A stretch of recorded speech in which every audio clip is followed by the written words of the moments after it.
I really just hold whatever asset class is in an uptrend and has the best stability, has upside potential, and the least amount of risk. So Or can it continue to go higher as the Fed's talking about possibly dropping rates? there's not a lot of fear in this market. There's big money is unloading shares up at these highs, probably to retail traders who are now, I think gold has potential to rally another. Where are these fund managers that are invested, like, the pension funds, all that, if they Yeah. all start bailing out of the S&P and all that, where are they going to go? They're going, good day, everyone. My name is Vin Maru, and I have a special guest today. His name is Chris Vermeulen from the Technical Traders, and he's going to provide insight on his technical analysis of the markets, where we stand right now, where he thinks it's going to go. And he applies technical analysis and then makes his investment decisions based on that. We're going to be discussing gold and silver, as well as a few other commodities. So, and this coming week, we're going to have another special guest who's going to be discussing fintech, blockchain technologies, how the world is changing in terms of the financial landscape. And he comes from the commercial lending markets, is going to provide some insights into that as well, and how that is also changing. So if you enjoy this video, please don't forget to like and subscribe to the channel. It really helps us out. So click down below and let's get into it with Chris. Good afternoon, everyone. My name is Vin Maru from Financial Liberties, and today I have a special guest, Chris Vermeulen from the Technical Traders. He's been active writing about technical analysis, stock indices, various sectors that he likes, in particular precious metals. So we're going to dive into a few of these subjects, but Chris, please take a few minutes to introduce yourself, what you do at Technical Traders, and then we'll get right into it. Sure. Yeah. Well, thanks for having me, Vin. Pleasure to be here. High level view of what I do. I've been trading since 1997. Started in high school. I have since then evolved from trading fundamental data and owning the strongest growing stocks and companies that had quarterly earnings to losing all of my money holding those so-called strongest, best stocks in the tech bubble. Simply, when the stock market goes down, almost everything goes down with it. And I learned just because it's a strong company on paper doesn't mean their share price can hold up. So I pivoted in the early 2000s to becoming a technical trader, following price with the mindset of if I follow price, I can identify if it's in an uptrend or a downtrend or in a transition where I just kind of you steer clear of it. And so it's evolved over the years. I've day traded, I've done futures. I used to buy stocks and sell covered calls. I traded Forex for years. Have done all the different styles. And now I've evolved to a very simple strategy called asset revesting, which means I just invest in whatever asset class is moving up that has the strongest trend in play. So I could hold equities. I might just hold bonds. I could hold just a currency. I really just hold whatever asset class is in an uptrend and has the best stability, has upside potential, and the least amount of risk. So I'm not the buy and hold. I don't diversify. I simply use ETFs and I move into whichever asset or commodity is showing the best signs of life and imminent return. And then I just manage positions from there. So I've kind of done it all. And now I'm at the point where it's like, okay, let's just follow price. And I think I should mention here, Vin, is a lot of people think technical analysis is about timing the market. And most people use technical analysis to try to time the market, but you can't really. I mean, if you do, it was luck. You can time some things, but not very consistent. What I do with technical analysis is I'm able to identify trends. I follow the market. So I'm not waiting. I'm not trying to pick a bottom or a top. I let something find a top or a bottom, and then it changes direction. And then I have the tools to find out, is that a new trend that's sustainable? Is it strong enough? Do I want to jump in and take advantage of that? And the best analogies are to think of the stock market like the ocean tide. What happens when the tide goes up? What happens to boats? They all go up. The Sure. tide goes down, they all go down. There's a reason why a monkey can outperform an advisor in a bull market because it just holds stocks. Stocks are in a bull market and it just has to fire away and hit any stock. They're pretty much all going to go up. And they're not diversified holding bonds that are probably going down. So that is like analogy number one. Understand, are we in a rising or falling tide environment? You need to know it for gold and you need to know it for the stock market, for bonds. Every asset has its own tide. The second is to zoom in a notch further, Vin, and be like, if you're walking down like a beach in Florida or California and there's surfers, floating out past the break, they're just waiting. What are they waiting for? They're waiting for a set of waves to roll in. And that's what I wait for. Every year, there's 5 to 12 sets of waves that roll through various assets. They're bigger than everything else. You see them coming. And then we take advantage of them with ETFs. And the nice thing about seeing these waves and jumping on the ones that we know and that we're comfortable with and fit our criteria is when we can also tell when a strong wave is starting to weaken. So we can start locking in profits, we can move our stops up, and we can manage those. So we're sitting in cash with our portfolio like 35% of the time every year, just collecting risk-free 4.5% interest, and so we avoid a lot of noise that way. But when a wave rolls through, we hop on and we play those moves. And as you and I go through maybe some charts in a little bit, you'll see kind of that view and how I navigate these markets. Perfect. I'm a bit of a trend trader myself. So I caught into precious metals early in 2005, and I got to ride that whole wave into 2013. Then I went into cannabis, and I generally like to find individual sectors that have fundamental growth for a long time, find the companies that are in that sector as and identify some of the leaders and get invested. And then Mhm. other ways other sectors I do like, I also play sometimes the VIX index, for example. If I think there's going to be a market sell-off, my Yeah. kind of go-to is the UVIX trade and stuff like Yeah. that. So, and it's interesting because we're going to get into the next topic is the indices and where they're at. And I mean, we're just still rolling higher and higher as we go. So, what do you think is happening? I mean, is this a sustainable move or can it continue to go higher as the Fed's talking about possibly dropping rates? Um, Yeah, there's a few interesting things kind of unfolding. I mean, if we pull up the charts, like we can look at a few angles. You touched on the VIX, so let's take a quick look at the VIX from the perspective you just mentioned. So obviously the VIX we had the spike in the VIX earlier this year when the market sold off 20+%. Everybody freaked out and panicked. Fear shot up, hence the fear index shooting up the VIX. Now we're down near these lows. There's not a lot of fear in this market, which the saying is when the VIX is low, it's time to go, meaning leave the stock market because it's on the verge of a scare or a spook or a drop. It doesn't mean you jump in front of it. The VIX can stay low, as you know, for a very, very long time. You don't want to it's like trying to pick a penny up in front of a steamroller. They can keep going down and stay down here for a long time. And when it does spike, it goes very quick. So you need to be very reactive and ready to jump. But if we look at the market from another perspective using the put call ratio, the put call ratio is trading really low. Most people have a different way to read this. I actually look at this light blue line. It's kind of hard to see here, but yeah. generally, when this 5 day moving average, which it's really hard to see, gets down into this lower level into the 60s, that usually means most people are bullish. They're buying call options. They have no fear, which they've already bought their stocks, and now they're all buying call options. They want leverage. They want to make more with the leftover little bit in their account. They want to leverage that play. And whenever we see it get down here, usually it means the market is about ready for a bit of a pullback. And so there's a few other things like this is fairly short-term analysis, but if we look at the S&P 500 and we look at the 30-minute chart here, you can see I have some custom indicators that tell us when the market gets into these oversold conditions. And when we're in a strong uptrend or in an uptrend, usually they get bought into by institutions. Big money starts to pile back in and drives the market higher. Well, we've also had this was just the other day, this was just a session ago, we had FOMO, this red indicator spiked up over a threshold that whenever it does that, we tend to see the market have a bit of a pause or pullback. We saw that again back over here, a big spike. Usually the market has a pause or pullback and is going to struggle for a little bit. So, I mean, there's a lot of different layers and different time frames to look at this market, but overall, we are in an uptrend.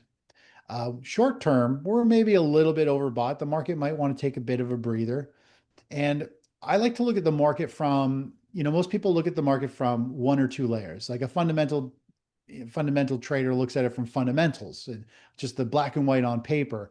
Some technical traders just look at it from price charts and indicators.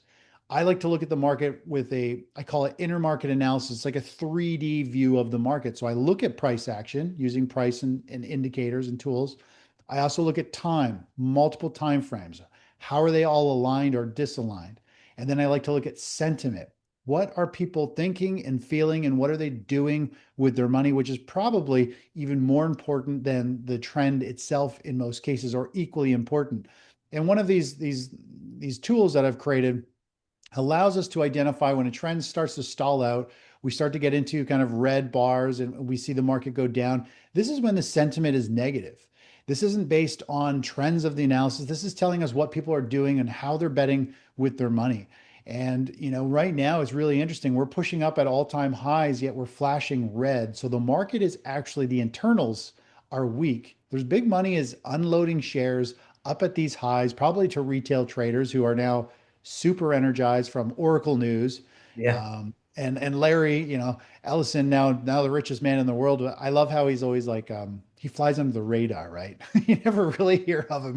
He's got it figured out.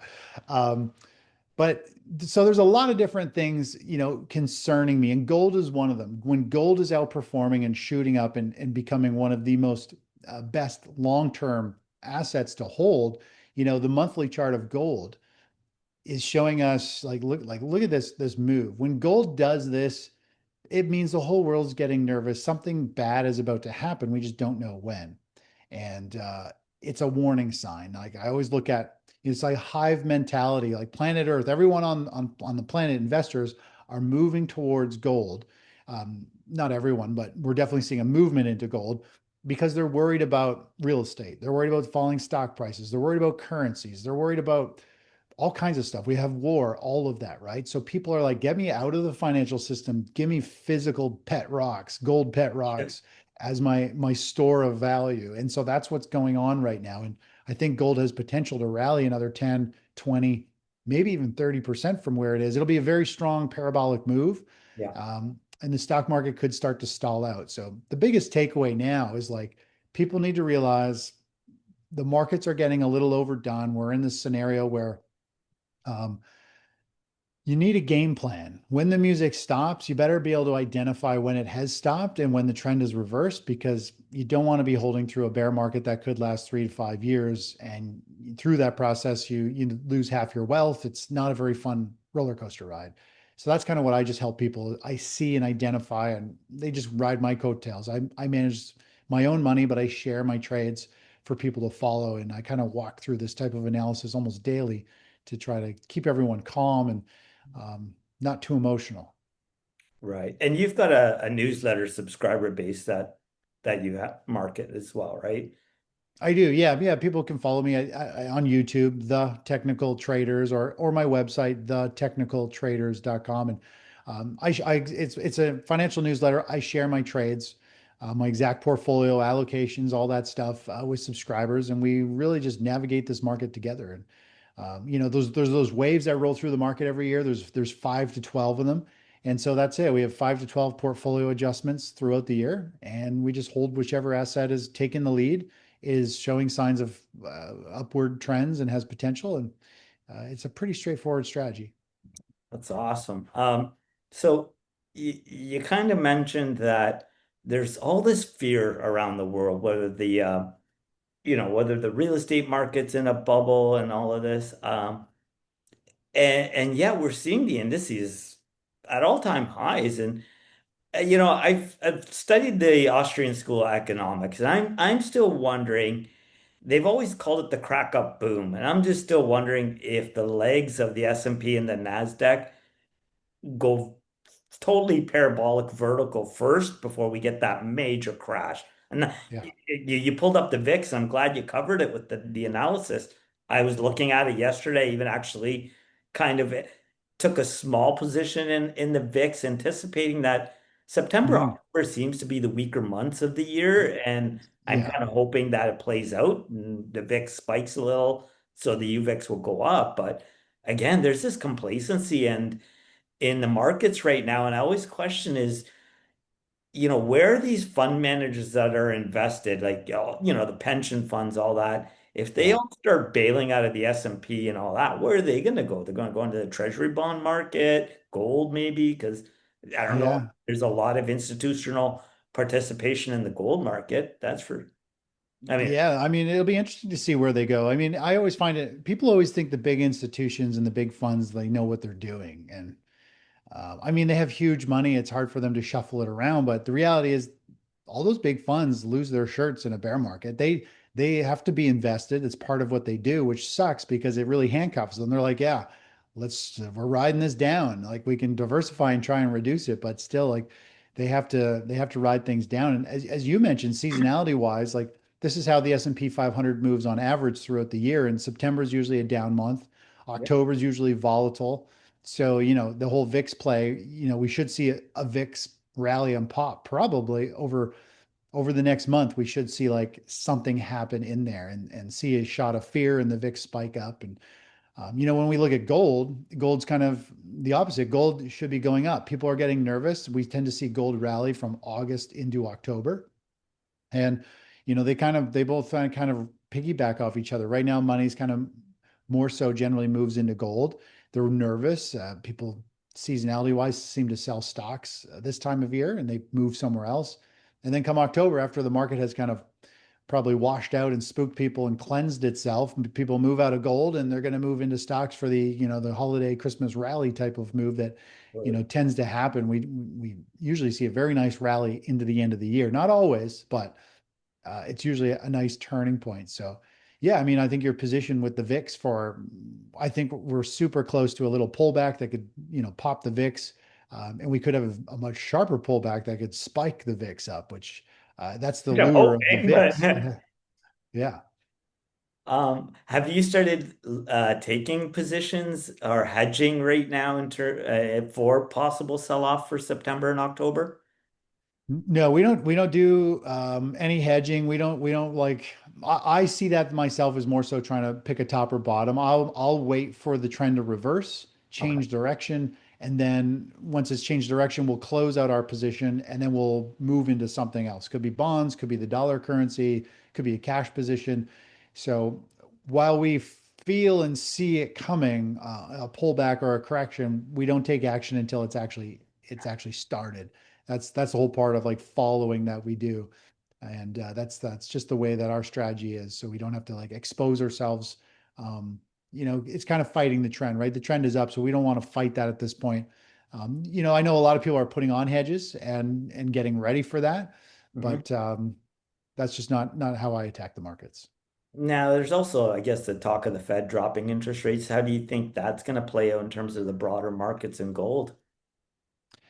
Yeah, I think the Fed lowering rates is going to help maybe even spur the markets up a little bit. Lower interest rates elsewhere. I mean, people need to take risk if they want to make higher returns. Now, I mean, they're cutting a hair here.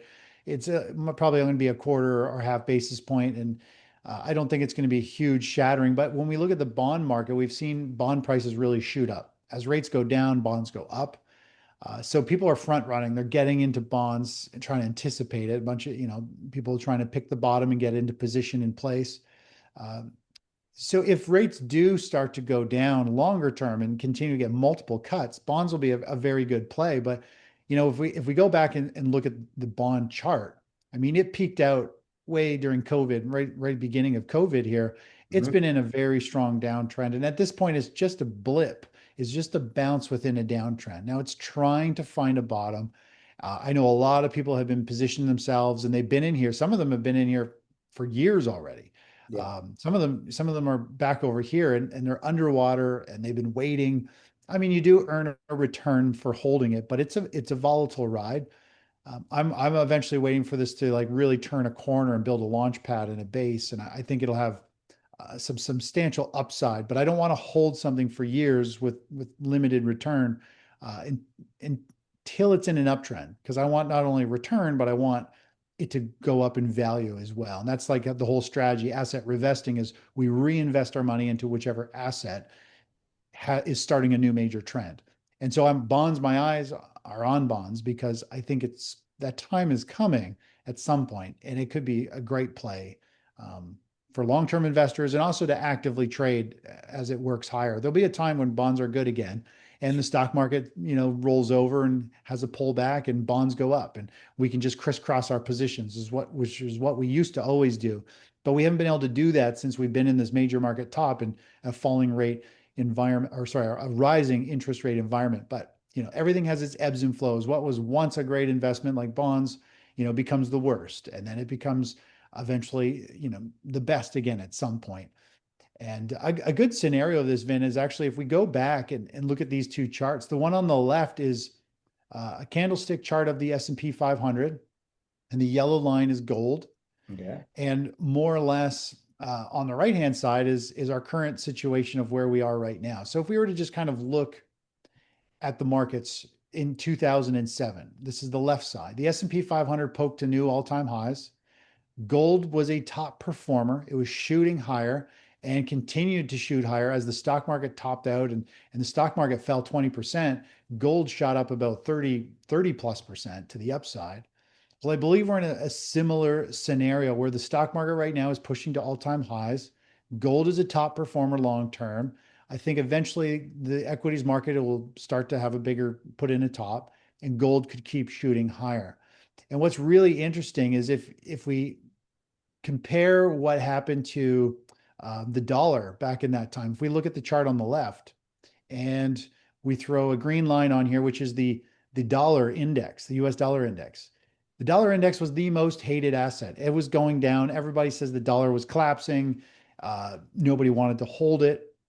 If we go and we look today where we are with the dollar has sold off. Everybody hates it. It says it's blowing up. It's going to implode. And so we have a very similar setup when you look at price. And I think what people need to understand is, I know a lot of people will be like, well, this is nothing like 2008. Correct. But 2008 was nothing really like 2000 tech bubble. But assets all move based on fear and greed. It doesn't matter what the reason is. They're either buying because they're greedy or they're selling because they're scared out of their mind. And so we have a very similar price setup and scenario. And so I think we're just waiting for that music to stop, stock market to stall out. Gold might shoot a little bit higher temporarily, and the dollar eventually, a little bit later, when the stock market starts to really fall, I think we could see the dollar come to life and rally. And that's what we've seen in past bear markets is the US dollar index rallies significantly while everything else falls. So, I mean, I'm covering a lot of ground here, but there's Sure. a lot of things that rhyme from past scenarios that look very similar to where we are right now.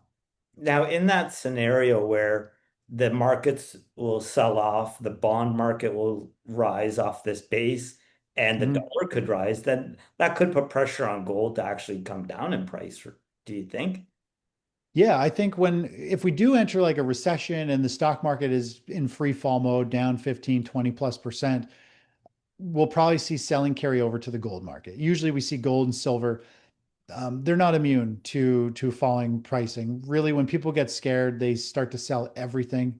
Yeah. When you're in a bear market, there's margin calls, meaning even if they don't want to sell it, the broker is forcing them to sell it and liquidating for them. So you have this added selling pressure. So gold can be strong in the near term while the stock market is maybe topping and starting to sell off. But once you enter a full-on, financial reset of some sort, the precious metals space usually gets pulled down with it and it sells off. And there's an interesting spot here. If we take a look here, Vin, at where we are in the stock market cycle, precious metals usually perform very well right near a major stock market top. Okay. And if we look from a business standpoint, a business and economic cycle standpoint, we generally are, the yellow cycle here is the economic cycle and it's delayed. The stock market tops before the economy does because investors are savvy. They see the music coming to an end and they start to rotate to different assets like gold and they get out of the stock market. Well, we're in this innovation and adaptation phase right now, which happens near a stock market top, and that's AI. The innovation this time around is everyone's piling into AI. It's being, woven into everything we do, and that's created a surge of sales. It also happens to power the biggest tech companies in the stock market, which is dragging the indices up. And so we're in this late stage. The question is, when does it top? And you touched on this a second ago or a couple of minutes ago, Vin, which is like maybe the stock market's going to have like a parabolic, rise. And it's totally possible. We don't know what's going to happen. And that's why we need to follow price, not try and pick tops and think when it's going to top, but ride the uptrend. And if there is a parabolic move, well, we'll be on it because we're trading with the underlying trends. And so sometimes the biggest percentage moves in an asset happen right near the very end. And a perfect example of that is silver or gold. We'll pull up silver just because it's a great example, although gold did the exact same thing. If I pull up the monthly chart of silver, I'll just clean some of this up. When something goes parabolic, uh, right near the end of a trend, when it shoots straight up, it usually comes straight back down. You don't know where the top is as it's rocketing higher, but it'll come straight back down. We saw the same just before the 2008 or 2007 market top. Silver shot higher and then it reversed and slammed, and then it sold 60+% to the downside. And I think we could see something similar here. I think we could see silver shoot up to $50 an ounce. We'll have the parabolic move, and that'll be like your opportunity to like cash out, lock in profits, and it'll probably come back down and sell off. And savvy investors should be probably selling up here at this parabolic move. The general public will have FOMO, and they'll all be buying it off of you and piling in. And it's just the way the markets work. They pull on people's emotional strings. Um, so that's kind of Not where all. we're at. Where we're at is like, where is the stock market going to put in the top? Is it going to go parabolic? Are precious metals going to go parabolic and shoot higher? I don't think the stock market will, but I do think miners and metals have started that train already, to be honest. Sure, they've gone up. A lot of the big mining names have gone up 100, 150% almost in the last year. And I was telling people to buy these things last year. Yeah. And even looking at the silver chart there, I mean, at that $50 price, that could be easily a double top for now. And then, I Oh, mean, for sure. it does look like it could be forming this big cup and handle um, formation, but we'll see how that plays out. Um, Yeah, I mean, you can see silver, when it's dangerous. I mean, it's sold off 90%. You got to make like 800% return to make that kind of money back. And it takes, a long time, decades in many cases. So you need to manage positions. And this is what most people don't do, right? They buy into something they love, and then they don't actually, they're buying it because they love it, and they're ignoring the risk and position management. And I have, my early years, I blew up 3 trading accounts. The last one that I blew up was the same day I funded it, and I was trading futures back then, and it was a revenge trading day because I blew up a previous account. I'm like, that's it, I'm going in and I'm just going to like leverage up the futures, and I'm just going to knock it out of the park and double my money or whatever for the day and get back. And it backfired. And so like people have this mentality of like they want to make a bunch of money, they want to be aggressive, and they throw all risk out the window. But really, a boring conservative strategy is actually much more powerful. Something like the strategy that I have is we just need to make a few 1, 2, 3% trades every year. And we have 5 or 12 of those, and they're compounding on top of each other. So right. we don't need to have these huge trades. Instead, we take low risk, high probability trades. We win, we win, we win, and it's compounding at each little win on top. And as Albert Einstein says, compound interest is the most powerful force in the universe. And that's what we take advantage of. Let's win a lot of trades. They're high probability because they're smaller winning, and we wait for the opportunities to unfold. And then we use the compounding to turn the little trades over the year into strong growth, above average growth. And so I found the sweet spot where you get the most efficient trading. It's like the least amount of trades you can do in the year. We have the lowest losses or drawdowns, and we have like high returns. And it's boring.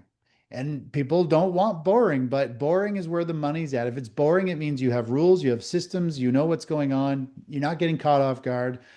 But the reality is, people just want the flash in the pan. They want to catch what's on the news. They like crypto. They like all the stuff that moves fast. Sure. And, small people with smaller accounts, they do need to kind of swing for the fences in the early years and hope and pray they can keep it because they don't have a lot of money. But once you actually have a lot of money and a substantial lifestyle that you don't want to risk anymore, you really just want to focus on how can I preserve it and grow it without the downside nightmare that everyone most is exposed to. Well, thank you for sharing that, and especially your stories on blowing up some accounts. A lot of people may not talk about things like that. We got maybe a minute or two left, so um, Quickly touching on it, I think oil's kind of a sector that's been under touch. We don't really need to get into it, but I think it might be something. Um, there was recent news, I think I mentioned to you earlier, with Russia Hmm. saying that they've flown drones into Poland, and now NATO might be getting involved. There might be a possibility for trade in energy as well. Yeah, there could be. I mean, long-term wise, the long-term moving averages like this green one, which is the 150-day simple moving average, it's sloping down. The market, from a nutshell, like lower highs, lower lows is the definition of a downtrend. Sure. Generally, it's going to have a leg down, it's going to pause, have a leg down, pause, with some bumps along the way. But overall, I'm actually pretty bearish. Obviously, if war or something like that hits, it's going to spike oil. The last time we had news like that, oil shot higher, right? Sure. So it's definitely that'll happen with any sector. If there's breaking news significant in it, it can buck the trend. But overall, I mean, to me, I think we're still going to see 56, $57 a barrel oil unless something like you just mentioned, Vin, happens, which news is random. You don't know when it's going to hit. You don't know how people are going to react to it. I think people who trade around the news, I mean, it's a real tough strategy. I mean, you're trying to predict when it's going to happen, which way people are actually going to, perceive how it's going to happen. And the same news in one market environment will have the exact opposite effect in a different mindset, in a different market environment. So I'm not a fan of ever trading around fundamental or news. I mean, you look at Nvidia, like they beat earnings significantly, but they don't beat it enough for investors, so that the stock price sells off, right? Like trading around news is just a real kind of waste of time and a ton of risk. It is always a coin toss, and you might have a good winning streak doing that, but in the grand scheme of things, you need to step back, trade with the underlying trends, follow them, and it's a little bit, well, it's a lot more boring of a strategy because you're kind of sitting back and letting the trends mature and your positions mature versus then getting in there and playing around the Fed news and all that stuff that will just usually just shake you up and cost you a lot of stress and money in the long run. Perfect. Well, thank you, Chris, for coming on the show. We're gonna wrap it up right now. All right. I'll put links to whatever you want me to do, whether it's your website and your YouTube channel. But thank you for being on the show with us. Hey, it's a pleasure. And anytime, yeah. Markets are going to be evolving. So there's going to be some big moves, I think, by the end of this year that'll be interesting to track and follow. Absolutely, I think so as well. Perfect. Thank you. All right, take care. I hope you enjoyed this video with Chris. He applied some technical analysis to the markets overall. He shared his thoughts. And I also thought he'd provide some great information on technical analysis overall. And don't forget, this coming week, we have a guest coming on talking about fintech and how it's changing the financial world. And if you're interested in Mexico, you can follow us on Financial Liberties in Mexico, where we discuss everything with the Mexican economy, the financial world, banking, investing, business entrepreneurship. There's a lot of content on that channel. And we also started a news channel on there that discusses the weekly news and events. And I also do a video series called Ask Me Anything About Mexico. So if you have any questions about Mexico, you can drop the question in the comment and we'll discuss it. And we also have a special offer because you stayed right to the end. If you're interested in buying physical gold or silver, Hard Asset Alliance, one of our affiliates, is providing a free ebook. And if you're interested in opening an account with Hard Asset Alliance, reach out to us and we'll show you how you can do that with them. They have a special promo going on right now. So if you fund the account, you'll actually get some cash back, which is nice. I hope you enjoyed this video. Don't forget, like and subscribe to our channel and stay tuned for additional videos and interviews we do. And I hope you have a great day. Take care.